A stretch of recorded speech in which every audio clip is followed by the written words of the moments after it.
दोस्तों, Genghis Khan का नाम आपने सुना ही होगा। चंगेज खान के एक पोते ने बगदाद को तहस नहस कर दिया तो दूसरे पोते ने इस्लाम कबूल कर लिया। जब हलाकू खान मक्का और मदीना पर जलगार करने वाला था तब वह मंगोल ज़्यादा तूफान बनकर निकला और इस्लाम की ढाल बन गया। ये मर्द मुजाहिद था मंगोल सरदार बरखे खां, जो चंगेज खान के सबसे बड़े बेटे जोची खान का बेटा था और खाखाने आजम चंगेज खान का पोता था। बरके खान बचपन से ही निहायत ज़हीन, जंगजू और इल्म व हिकमत से मालामाल था। बरके खान को रूस का इलाका दिया गया, लेकिन उसकी फतूहात का सिलसिला मशरकी यूरोप तक जा पहुंचा। 1261 ईस्वी तक बरके खान की सल्तनत कफकार के पहाड़ों से लेकर बल्गारिया के हुदूद तक फैली हुई थी और आगे चलकर इसकी सरहदें मजीद फैलती गई। रूस और यूरोपीय अवाम इसे तातारी कहते थे और वो फतूहात के झंडे गाड़ने के बाद सेंट्रल एशिया की तरफ वापस लौटा और बुखारा शहर के अंदर पड़ाव किया। इसे खबर मिली थी कि इसके चचाजाद भाई और ईरान के बादशाह हलाकू खान एल खानी ने बगदाद की ईंट से ईंट बजा दिया और इस्लामी हुकूमत के हर निशानी को जलाकर राख कर दिया है। बच्चों, बूढ़ों, औरतों समेत लाखों निहत्थे मुसलमानों का कत्लेआम करके इसने खोपड़ियों की मीनार बना दिए हैं। बगदाद की गलियों में खून पानी की तरह बह रहा है। इल्म और रिसर्च की किताबों को पानी के अंदर बहा दिया गया है और वो तादाद के अंदर इतनी ज्यादा थी कि इनकी स्याही से नदी का रंग काला हो चुका है। इसे यह भी बताया गया कि हलाकू खान अपनी इन हलाकत खेजियों को और ज्यादा बढ़ाकर इस्लामी मुल्क मिस्र तक ले जा रहा है और उसका इरादा है कि अब वो मिस्र की ममलूक सल्तनत को सफाई हस्ती से मिटा दे। हलाकू खान पसे पर्दा सलेबियों का हिमायती और मुसलमानों के मुकद्दस मुकामात को मिलियामीट करके मुस्लिम तहजीब को खत्म करना चाहता था।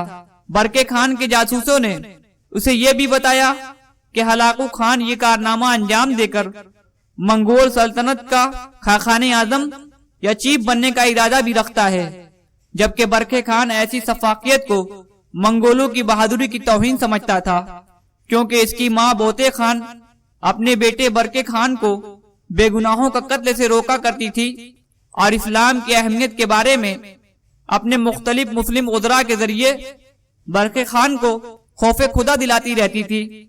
इसलिए बरके खान हलाकू खान के सफाकियत के बारे में मुसलमानों की जुबानी सब कुछ सुनना चाहता था।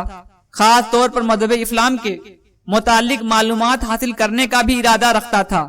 इसलिए उसने बुखारा के मशहूर आलिम दीन सूफी सैफुद्दीन को तलब किया। समरकंद और बुखारा चंगेज खान के दूसरे बेटे चुगताई खान के हिस्से में था। चुगताई खान चंगेजी कानून यासा की पासदारी करता था और वो शहरों से दूर हमेशा खेमाजन रहता था, जबकि सल्तनत का निजाम चलाने के लिए इसने अपने सिपा सालार को वजीर बनाया था।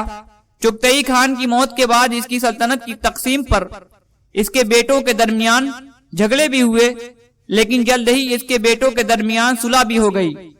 चुगताई खान अगरचे बहुत ही बेरहम जंगजू था, लेकिन फिर भी इसने मुसलमानों की मसाजिद और ईसाइयों के गिरजाघर को या किसी भी धर्म की इबादत गाहों को नुकसान नहीं पहुंचाया था। सल्तनत की मजबूती के लिए उसके बेटों ने तुर्की जबान भी सीखी और तुर्कों जैसा रहन सहन भी अपनाया। इसलिए मौरखीन ने चुगताई खान को तुर्क मंगोल भी लिखा है। चुगताई खान के मुसलमान वजीर सादुल्ला बेग ने बुखारा के अंदर एक बहुत बड़ी खानकाह और मदरसा भी तामीर कराया था और बरके खान की तरफ से इसी खानकाह के मुबल्लिग सूफी शेख सैफुद्दीन को तलब किया गया। इस बुलंद किरदार सूफी ने बरके खान के सामने हलाकू खान की तमाम सफाकियत को बिल्कुल खोलकर ऐसे बयान किया कि हलाकू खान ने 1 लाख से ज्यादा बेगुनाह मुसलमानों को बिना किसी कसूर के सिर्फ उनके इलाके पर कब्जा करने के लिए उनको कत्ल कर दिया, जो खुद मंगोल कानून की भी खुली और सख्त खिलाफ वर्जी है। इसने कुतुब खानों और सिपा खानों को भी आग लगा दिया और बगदाद, जो कि मुसलमानों का किसी जमाने के अंदर घर था, मुकम्मल तौर पर बिल्कुल उजड़ चुका है और मुसलमान दरबदर हो चुके हैं। और फिर इस सूफी ने बरके खान पर इस्लाम की तबलीग शुरू की और 3 दिन तक دلائل دینے کے بعد بالآخر چنگیز خان کے پوتے اور جوچے خان کے بیٹے برقے خان نے 1261 عیسوی کے اندر اشہد ان لا الہ الا اللہ و اشہد ان محمد عبدہ و رسولہ پڑھا اور اسلام کی دولت سے مالا مال ہو گیا۔ برقے خان کے اسلام قبول کرنے کے بعد ہی اس کے درجن بھر جنرلوں اور ہزاروں منگولوں تاتاریوں نے بخارا کے صوفی کے ہاتھ پر بیعت کر کے اسلام قبول کر لیا۔ اس کے بعد تاریخ لکھنے والے لکھتے ہیں کہ برقے خان اسلام قبول کرنے کے بعد ہی اسلام کے مقدس ترین مقامات مکہ اور مدینہ کو دشمنوں سے محفوظ کرنے کے لیے اپنے سگے چچا زاد بھائیوں کو مختلف جگہوں پر شکست فاز دی اور اپنی آخری سانس تک اسلام کی پاسبانی کرتا رہا۔ یہ واقعہ دراصل ہے کیا، آئیے جانتے ہیں۔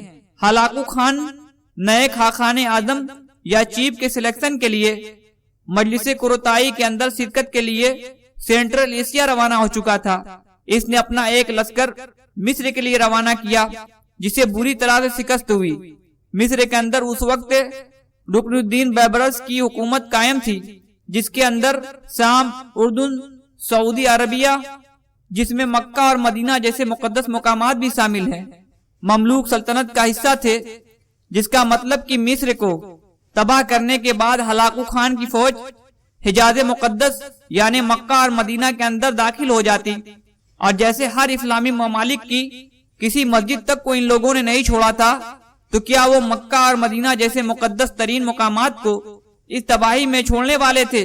لیکن اللہ تعالیٰ کی ذات اپنے گھر کی حفاظت کرنا خوب جانتی ہے، پھر وہ چاہے تو چھوٹے سے پرندے کو اس کام کے لیے چن لے، یا پھر منگول یا تاتاریوں جیسے کسی وحشی قوم کے کسی مرد مجاہد کو جو اس کے سامنے ڈھال بن کر کھڑا ہو جائے۔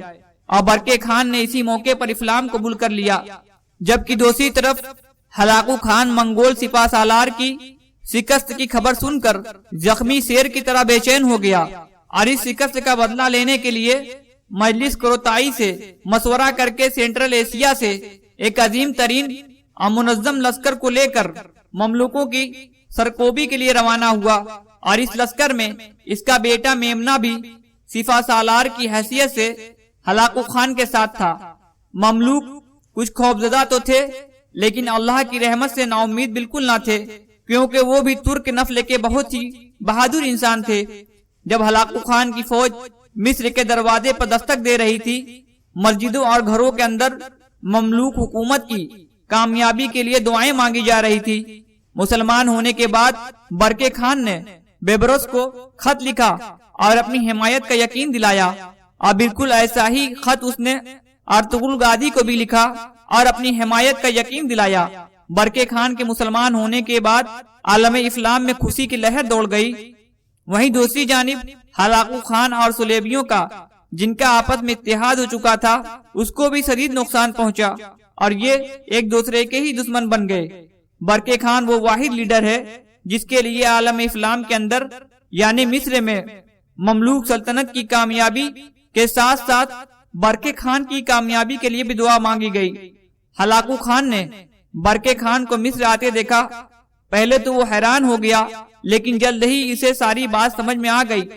ہلاکو خان کی فوج ذرا ہی دیر کے اندر سنبھل گئی اور برقے خان کی فوج کو کھدیڑنے میں کامیاب رہی، لیکن یہ عارضی پیش قدمی ثابت ہوئی، کیونکہ یہ سردیوں کا موسم تھا، اس لیے چاروں طرف بہت زیادہ برف جمی ہوئی تھی۔ یہاں پر ایک دریا بھی تھا جس پر موٹی برف جمی ہوئی تھی۔ برقے خان کے بھتیجے نے جرأت کا مظاہرہ کرتے ہوئے ہلاکو خان کی فوج پر اتنا شدید حملہ کیا کہ ان کے قدم اکھڑ گئے، اور عین دریا پر پہنچنے والی ہلاکو خان کی آدھی فوج برف ٹوٹنے کی وجہ سے اس دریا کے اندر ڈوب کر مر گئی۔ یہ ہلاکو خان کے لیے ایک ناقابل تلافی نقصان تھا، اور بہت ہی غیر متوقع حالات تھے، کیونکہ برقے خان یہاں پر خود سے نہیں آیا تھا، بلکہ اللہ تعالیٰ کی طرف سے اسے وسیلہ بنا کر اپنے گھر کی حفاظت کے لیے بھیجا گیا تھا۔ اس بدترین شکست میں ہلاکو خان کا بیٹا بھی مارا گیا، اور خود ہلاکو خان پسپا ہو کر فرار ہو گیا۔ ناظرین، برقے خان کی اس فتح کو تاریخی فتح حاصل ہے۔ ہلاکو خان وہاں سے دلیل ہو کر آذربائیجان چلا گیا، جہاں سے اس نے حملے جاری رکھے، لیکن ایک طرف برقے خان، دوسری طرف بیبریز، تیسری طرف ارطغرل غازی کے ताबड़तोड़ हमलों ने तातारियों का जीना मुश्किल कर दिया। तातारियों में ये पहली बार हुआ था। वो तातारी जो खून खराबे के अलावा कुछ जानते ही नहीं थे, इन शिकस्तों के बाद वो भी हलाकू खान का साथ छोड़ने पर मजबूर हो गए। बरके खान के सिपाही ईमान और यकीन से भरे हुए थे, जबकि हलाकू की फौज के सामने खूनरेजी के सिवा कोई हदफ ही नहीं था। इसके सिपाही हिम्मत हार कर उसका साथ छोड़कर यहाँ वहाँ फैलने लगे, क्योंकि बहुत से तातारी बरके खान और बैबरीज के इतिहास से खौफजदा हो चुके थे और बहुत से बरके खान के इस्लाम कबूल करने के बाद इस्लाम से मुतासिर होने लगे थे। यानी उस वक्त तातारी वाज़े तौर पर दो जमातों में तकसीम हो चुके थे, एक तो इस्लाम दुश्मन और दूसरी इस्लाम दोस्त। इस्लाम दोस्त तातारी खुद को बरके खान की तरफ मंसूब करने लगे थे। इनमें से जो सामी सरहदों के आसपास मौजूद थे, इन्हें बरके खान के दूर दराज वाक़े ममालिक में जाने के बजाय मिस्र में जाना बेहतर महसूस हुआ और वो जान बचाने के लिए मिस्र का रुख करने लगे। ये वही लोग थे जो हलाकू खान के साथ मिलकर मिस्र के सुल्तान बैबरीज से लड़ाई करने के लिए यहाँ पर हमलावर हुए थे। लेकिन मिस्र के सुल्तान बैबरीज ने इस वक्त हमदर्दी की आला मिसाल कायम करते हुए न सिर्फ इन लोगों को पनाह दी, बल्कि इनकी खिदमत की, इन्हें रहने के लिए घर दिया। ये सब हुस्न अखलाक देखकर ये सब तातारी एक के बाद एक मुसलमान होना शुरू हो गए। यह पहला मौका था जबकि तातारी किसी गैर कौम के सामने माफी मांग रहे थे, वरना इससे पहले उनके यहाँ कोई ऐसी मिसाल नहीं थी, क्योंकि ये लोग तो सिर्फ मरना और मारना जानते थे। सुल्तान ने इनकी बहुत ज्यादा जियाफत की और इन्हें इनाम इकराम से नवाजा और यहाँ से दी। हलाकू खान अपने तायाजाद भाई बरके खान के हाथों शिकस्त दर शिकस्त के गम और अहले खानी सल्तनत को बाकी मानदा हिस्से की हिफाजत के लिए ताजा दम लश्कर के साथ तेज रफ्तारी से सफर कर रहा था कि इसका घोड़ा ठोकर खाकर गिर गया, जिसकी वजह इसका सर पत्थरों से घसीटता हुआ दूर तक गया, क्योंकि इसका एक पांव घोड़े की रकाब से फंसा हुआ था। यकीनन ये उस मालिक की तरफ से अजाब था जिसके कंट्रोल में दुनिया और कायनात का निजाम है। 8 फरवरी 1265 को हलाकू खान जख्मों की ताब ना लाते हुए मौत का शिकार हो गया, जिसके बाद इसके बेटे अज़ैतियो खान मोहम्मद बिन बंदा खुदा आजान खान अर्गवान खान भी 1,70,000 मंगोल तातारियों के हमरा हजरत इब्राहिम अबूदी के हाथ पर बैत करके मुसर्रफ बार इस्लाम हुए। आगे चलकर इन्हीं मुसलमान तातारियों ने बड़े बड़े इस्लाम दुश्मन हुक्मरानों को जेरो जबर करके ढेर कर दिया, और जो ताकत ये वहसी कौम पहले तबाही और जुल्म में फैलाने के लिए लगाया करती थी, अब वो इस्लाम को बचाने के लिए लगाने लगी। और अल्लामा मोहम्मद इकबाल ने इन्हीं तातारियों के मुतालिक जवाब सिकवा के अंदर कुछ यूं बयान किया है या सूर इसे तातार के अफसाने से, है आया सूर इसे तातार के अफसाने से, पासबा मिल गए काबा को सनम खाने से।